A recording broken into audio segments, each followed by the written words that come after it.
ಯಾಕಂದರೆ ಸ್ವಾತಂತ್ರ್ಯ, ಸಮಾನತೆ, ಭ್ರಾತೃತ್ವ ಈ ಮೂರು ವಿಚಾರಗಳು ಬಹಳ ಮುಖ್ಯ.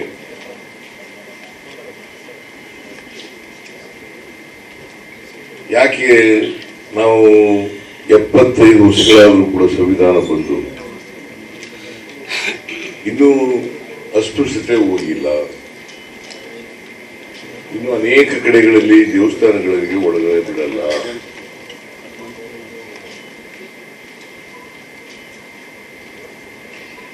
ಇನ್ನು ಆರ್ಥಿಕವಾಗಿ, ಸಾಮಾಜಿಕವಾಗಿ ಸಮಾನತೆ ಬಂದಿಲ್ಲ. ಇನ್ನು ಶಿಕ್ಷಣ ಸಮಾನತೆ ಶಿಕ್ಷಣದಲ್ಲಿ ಎಲ್ಲರೂ ಕೂಡ ವಿದ್ಯಾವಂತರಾಗಿಲ್ಲ. ಯಾಕೆ? ಇದ್ರ ಬಗ್ಗೆ ಚರ್ಚೆ ಮಾಡಬೇಕ ಬೇಡ? ಇವತ್ತು ಸಮಾಜದಲ್ಲಿರ್ತಕ್ಕಂಥ ಯಾರ್ಯಾರಿಗೆ ಅವಕಾಶಗಳು ಸಿಕ್ಕಿದಾವೆ ಅವರೆಲ್ಲರೂ ಕೂಡ ಇದ್ರ ಬಗ್ಗೆ ಚಿಂತನೆಯನ್ನು ಮಾಡಬೇಕು. ಬಾಬಾ ಸಾಹೇಬ್ ಅಂಬೇಡ್ಕರ್ ಅವರು ಒಂದು ಮಾತನ್ನ ಹೇಳಿದ್ರು, ನಾನು ಶಿಕ್ಷಣ ಪಡ್ಕೊಂಡಿರ್ತಕ್ಕಂಥದ್ದು ನನ್ನ ಸ್ವಾರ್ಥಕ್ಕಲ್ಲ, ನಾನು ಬದುಕಲಿಕ್ಕೋಸ್ಕರ ಅಲ್ಲ ಶಿಕ್ಷಣ ಪಡ್ಕೊಂಡಿರ್ತಕ್ಕಂಥದ್ದು.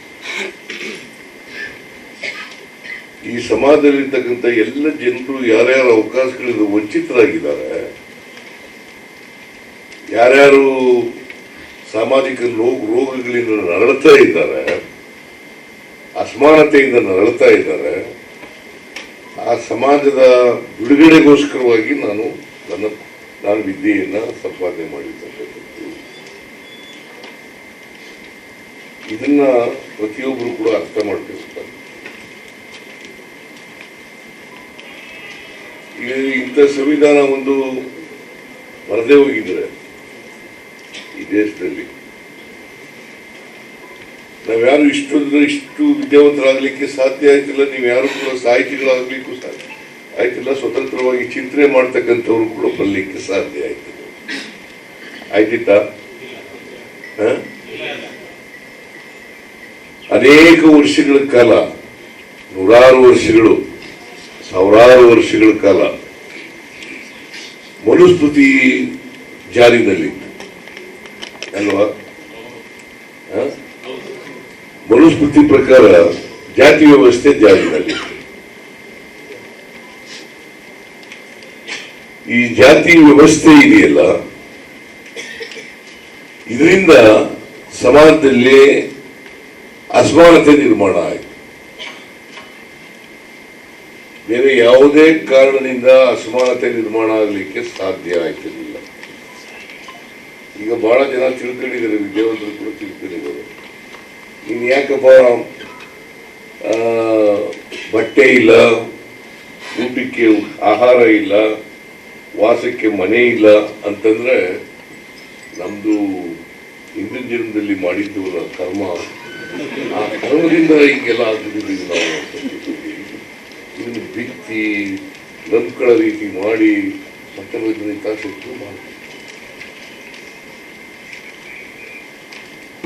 ಇದಕ್ಕೆ ವೈಜ್ಞಾನಿಕವಾಗಿ ಯೋಚನೆ ಮಾಡಿ, ವೈಚಾರಿಕವಾಗಿ ಯೋಚನೆ ಮಾಡ್ತಕ್ಕಂಥ ಪರಿಸ್ಥಿತಿ ಬದಲಾವಣೆ ಮಾಡಲಿಕ್ಕೆ ಬಿಡೋದಿಲ್ಲ.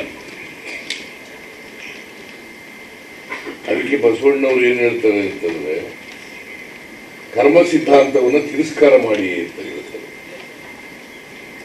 ಕರ್ಮ ಸಿದ್ಧಾಂತ ಇದೆಯಲ್ಲ, ಅದನ್ನು ತಿರಸ್ಕಾರ ಮಾಡಿ. ಯಾರು ಹೇಳಿದ್ದು ಇದನ್ನ? ಬಸವಣ್ಣವ್ರು ಹೇಳು.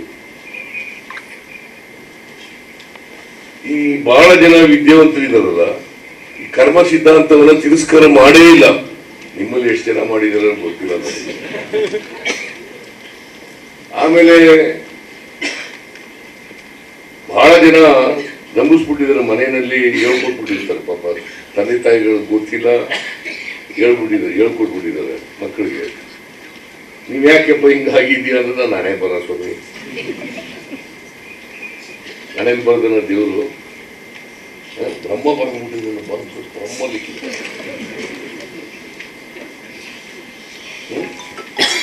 ಬ್ರಹ್ಮ ಲಿಖಿತ. ಹಣೆಯಲ್ಲಿ ಒಬ್ರು ವಿದ್ಯಾವಂತರಾಗು, ಇನ್ನೊಬ್ಬ ವಿದ್ಯಾವಂತರಾಗು, ಒಬ್ರು ಶ್ರೀಮಂತರಾಗು, ಇನ್ನೊಬ್ರು ಒಟ್ಟಿಗೆ ಇಲ್ಲದವರಾಗು ಅಂತ ಬರೀತಾನೆ. ಒಬ್ರು ಕೆಲಸ ಸಿಗ್ಲಿ, ಇನ್ನೊಬ್ರು ಕೆಲಸ ಸಿಕ್ಕಲಿ ಹೋಗ್ಲಿ, ನಿರುದ್ಯೋಗಿ ಅಂತ ಬರೀತಾನ. ಯಾವ ದೇವರು ಬರೀತಾನೆ ಹಂಗೆ ಭ್ರಮ ಬರ್ಬಿಟ್ಟಿದ್ದಾರೆ. ಬಹಳ ಜನ ಡಾಕ್ಟರ್ಗಳು, ಇಂಜಿನಿಯರಿಂಗ್ ಓದಿರ್ತಕ್ಕಂಥವ್ರು ಕೂಡ ಹೇಳ್ತಾರೆ ಇದು ಹಣೆ ಬರ.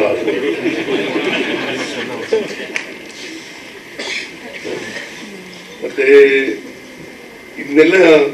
ಇದರಿಂದ ವಿಮೋಚನೆ ಆಗ್ಬೇಕಲ್ವ, ನಮಗೆ ಅಂತ ಸಾಹಿತ್ಯ ಬರ್ಬೇಕಲ್ವ,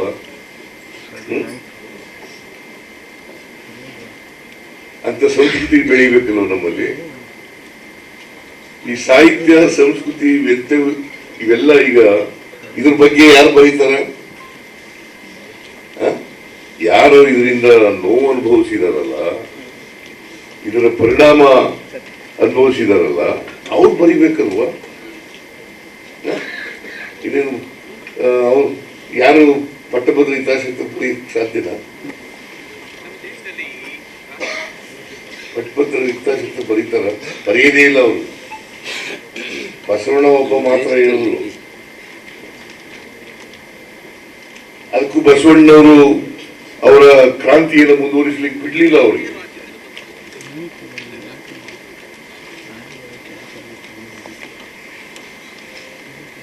ಅದಕ್ಕೆ ನಾವು ವಿಚಾರ ಮಾಡಬೇಕು, ವೈಜ್ಞಾನಿಕವಾಗಿ ವೈಚಾರಿಕವಾಗಿ ವಿಚಾರ ಮಾಡ್ತಕ್ಕಂಥದ್ದು ಅತ್ಯಂತ ಅವಶ್ಯ. ಅಂತ ಸಾಹಿತ್ಯ ಬರ್ತಕ್ಕಂಥದ್ದು. ಈಗ ಕುರುಬರು, ಹಿಂದುಳಿದವರು, ದಲಿತರು, ಅಲ್ಪಸಂಖ್ಯಾತರು, ಬಡವರು ಯಾಕಪ್ಪ ಹಿಂದುಳಿದಿದ್ದಾರೆ? ನಾನು ಈಗ ಯಾರು ಪ್ರಸ್ತಾಪ ಮಾಡಿದ್ರು, ಅಕ್ಕಿ ಕೊಡ್ತಕ್ಕಂಥ ಕಾರ್ಯಕ್ರಮ ಮಾಡಿದೆ. ಅಕ್ಕಿ ಕೊಡ್ತಕ್ಕಂಥದ್ದು ಯಾಕೆ ಮಾಡಿದೆ ಅಂತಂದ್ರೆ, ನನ್ನ ಅನುಭವ, ನಮ್ಮ ಮನೆ ಪಕ್ಕದಲ್ಲಿ ಸವಿತಾ ಸಮಾಜದವರು ಇದ್ರು. ಅವರು ಪಾಪ ಒಂದು ತುತ್ತು ಅನ್ನಕ್ಕೆ ನಮ್ಮ ಮನೆ ಹತ್ರ ಬಂದು ನಿಂತ್ಕೊಳ್ಳೋದು. ನಮ್ಮವ್ವ ಗೊಣೆ ಕಂಡು ಕೊಡೋಳು ಒಂದು ತುತ್ತು ಅನ್ನನ. ನಾನು ಇದನ್ನ ಕಣ್ಣಾರೆ ನೋಡಿದ್ದೆ. ಅದಕ್ಕೋಸ್ಕರ ಯಾರೂ ಕೂಡ ಅನ್ನಕ್ಕೋಸ್ಕರ ಇನ್ನೊಬ್ರು ಮನೆ ಹತ್ರ ಹೋಗಿ ನಿಂತ್ಕೊಳ್ಬಾರದು. ಎಲ್ಲರ ಮನೆಗೂ ಕೂಡ ಅನ್ನ ಮಾಡ್ಕೊಂಡು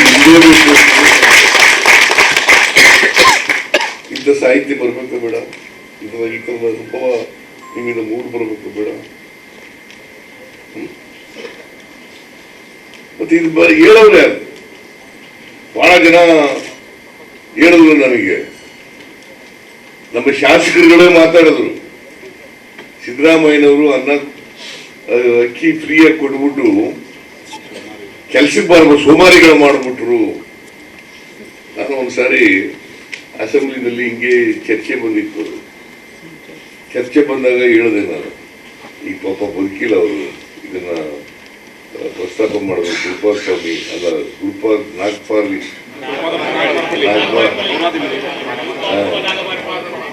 ಗುರುಪಾದಪ್ಪ ಅವರು ಹಿಂಗೆ ಹೇಳಿದ್ರು, ನೋಡಿ ಗುರುಪಾದಪ್ಪ, ನೀನು ಈ ಉತ್ಪಾದನಾ ಪ್ರಕ್ರಿಯೆಯಲ್ಲಿ ತೊಡಗಿಸ್ಕೊಂಡಿದೆಯೋ ಗೊತ್ತಿಲ್ಲ, ನೀನು ನೋಡಿದ್ರೆ ಇಲ್ಲ ಅಂತ ಅನ್ಸುತ್ತೆ. ಎಲ್ಲರೂ ಕೂಡ ಉತ್ಪಾದನಾ ಪ್ರಕ್ರಿಯೆಯಲ್ಲಿ ತೊಡಗಿಸ್ಕೋಬೇಕು, ಬಂದದನ್ನೇ ಎಲ್ಲರೂ ಹಂಚ್ಕೋಬೇಕು. ಅದನ್ನೇ